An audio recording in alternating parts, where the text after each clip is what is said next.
Portal 2 was originally released on April 18th, 2011, and is free with Xbox Games with Gold from September 16th to September 30th, 2022. It's actually the last Xbox 360 game to be offered with Games with Gold, and it's safe to say that we are going out with a bang. We don't usually cover limited time free games, instead preferring to stick to Game Pass and the like, but it would be simply remiss of us to miss out on a chance to talk about Portal 2. If there is a game you'd like us to take a look at, make sure to leave a comment, and if you like what you see here, consider subscribing. Our reviews are spoiler free, so we won't be ruining the plot for you, and we'll only be showing gameplay from the first 3 chapters of the game. Now, whilst we're both still alive, we've got some science to do. We're here to let you know if Portal 2 is worth your time. Portal was the perfect puzzle game. So how do you expand on that? Well, you crank everything up to 11. At its core, Portal 2 is a puzzle game where you use 2 portals to travel, move objects, and direct lasers, among other things. Valve already got some solid mileage out of the portals in the first game, but they really pushed the boat out here. The game starts you off nice and simple with getting you used to 1 portal, then moving to 2 portals, and then progressing to interacting with items. It's all very seamless, and the gameplay is open enough to get you thinking about creative ways in which to complete the current test chamber. Solutions are very set, as in there is usually a very defined way to beat most rooms, but others do give you the freedom to have some fun and experiment. A great example of these options are these little drones that will shoot you if they spot you. You can simply block their line of sight, smack them with a box, smack them with each other, or turn the game into a pseudo shooter with a laser box. It is really good fun with plenty of aha moments. If you're looking for a dedicated puzzler, I would recommend the first Portal over 2, but that's only because 2 tries to vary things up, and to pretty great success. There are plenty of little story sections, and it breaks up the puzzles to make them more memorable. There is a chunk of the game that gets a bit too much find the one wall where you can shoot in this massive room, but exploring Aperture Labs definitely kept me hooked in those sections. There's never a point where I was even close to bored. Controls are seamless.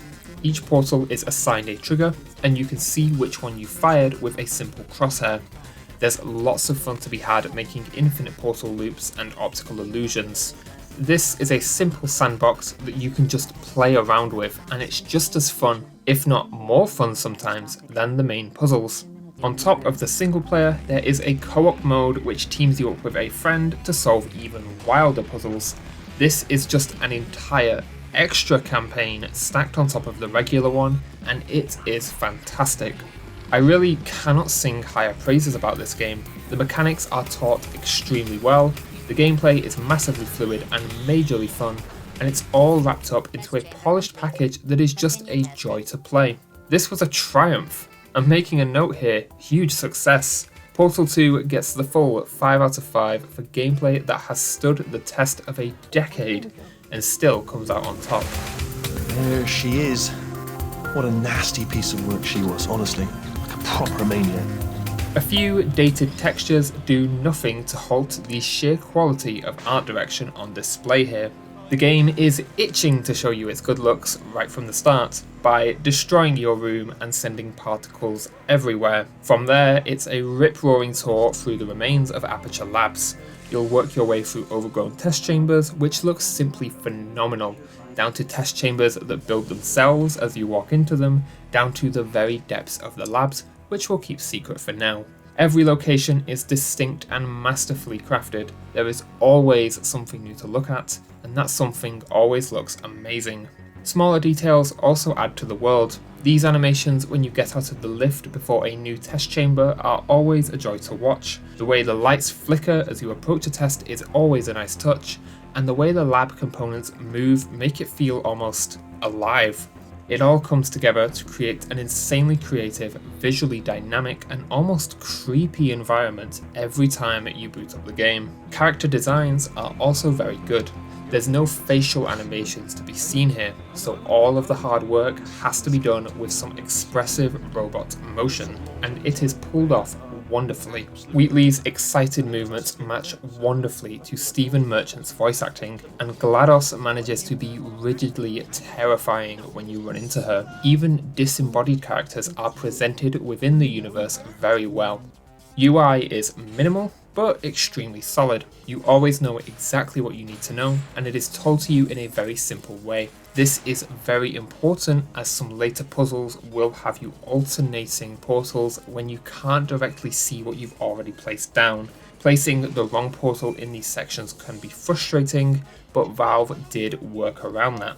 Music is not a common occurrence in Portal 2, but that is made up for by the sounds of the lab and the ongoing narration of GLaDOS.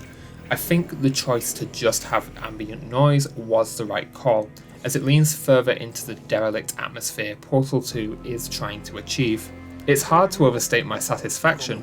Portal 2 looks and sounds great 11 years on, and we're giving the art direction here a 5 out of 5 too. Oh no. Yes, hello, we're not stopping. Don't make eye contact, whatever you do. No, thanks, we're good. I have one question for you. Do you like British humour? If yes, then you're going to have a great time with this narrative. If not, you might find it insanely annoying and you can't turn the voices off. The story at large here is very similar to the first Portal. Get the hell out of Aperture Labs. The difference here is that there is far more dynamic environmental storytelling and an emphasis on story sections with more character interactions. I really like this change. Stephen Merchant and Ellen McLean, among others, we won't spoil here, deliver fantastic vocal performances. This is even more impressive considering that the entire game is one-sided dialogue. You, the player, cannot talk back. It is 100% on the voice actors and writing to keep you engaged with the flow of the narrative and give context to your tests. The narrative isn't overly complicated, but it is told well and it had me laughing a lot. But I can understand that some people just do not gel with this type of humour. At the end of the day, you're not really playing Portal 2 for the story, but it is an ever-present element. It cannot simply be ignored. But there's no sense crying over every mistake. You just keep on trying till you run out of cake. We're giving Portal 2 a 4 out of 5 for some solid writing mixed in with some great environmental storytelling, but ultimately a simple and possibly annoying narrative. So there's nothing to stop us from testing for the rest of your life. After that, who knows? I might take up a hobby. Reanimating the dead, maybe. Portal 2 is a solid content offering that is wrapped up into a solid bug-free package. We experienced no bugs whilst playing. The only issue I have with the technicals here are the load times. Since the game is running through the Xbox 360 emulator, we don't get the benefits of the next-gen solid-state drive, and the game has to load every test chamber individually. It's a solid feat for the 360, but in the age of instantly loading entire open worlds, I'm left a little impatient. The game is not losing points for this though, it just felt important to mention. Content-wise, this is a phenomenal package. You're getting a full single-player campaign chock full of puzzles with a unique co-op campaign stacked on top. And if that's not enough, there's even a free DLC with even more stuff to do. This is the real deal.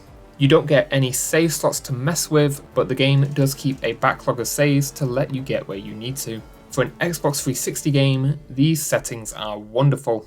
Audio/video has a slider for brightness, you can choose the colour mode for the game and set split screen direction. Master and music volume have separate sliders, and closed captioning can be turned on or off. There are no subtitle options. The subtitles as they are very readable, with different colours for different speakers, but ultimately I turned them off as when there is a lot being said, they take up a pretty large space on the screen. Controller has 4 default button configurations, or you can completely rebind the controls to your liking. This was practically unheard of on the 360, and I'm glad to see that Valve was ahead of the game here. You can flip stick layouts. There are separate sliders for vertical and horizontal sensitivity, alongside axis look type options. There aren't any graphic options here, but this was made in a world before excessive motion blur and a million graphics settings. I'm not knocking a point off for this, as there was nothing visually that I ever wanted an option for, and the sheer content offering and other quality settings dwarf this issue. Now these points of data make a beautiful line, and we're out of beta, we're releasing on time. Portal 2 gets the full 5 out of 5 for a wonderfully content-packed, technically sound offering. This next test applies the principles of momentum to movement through portals. If the laws of physics no longer apply in the future, God help you. Portal 2 is a game that absolutely respects your time and hard drive. Let's start with that. Hard drive footprint is tiny at 5.5 gigabytes. If you want to tack on the free DLC, then that's an extra 1.4 gigabytes. 7 gigabytes for all of this is a spatial steal. It took me around 4 hours to get through the main game. Co-op has a similar runtime. Chapters are nice and short, so if you want to do a few puzzles at night, this is a great way to break up the game.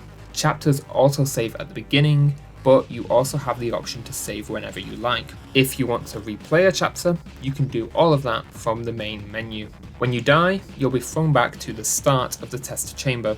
This is never a major setback and always offers another fresh look at the puzzle. It's hard to be too mad. Would you look at that? The science is done, and we've made a neat gun for the people who are still alive. This was a pretty short and sweet section, but Portal 2 respects your time and is insanely easy to fit in around life and other games. We're closing this review out with one final 5 out of 5. Did you know that people with guilty consciences are more easily startled by loud noises? I'm sorry, I don't know why that went off. Anyway, just an interesting science fact.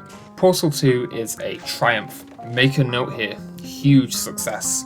It is puzzle sandbox fun, refined to perfection, and blended with some fantastic voice acting in interesting environments. You are doing yourself a disservice by not playing this, and by extension, the first game. Grab it whilst it's free, and pray to high heaven that Valve will someday learn to count to 3. Portal 2 is absolutely worth your time, and that's a scientific fact. Just make sure to play it whilst you're still alive. Still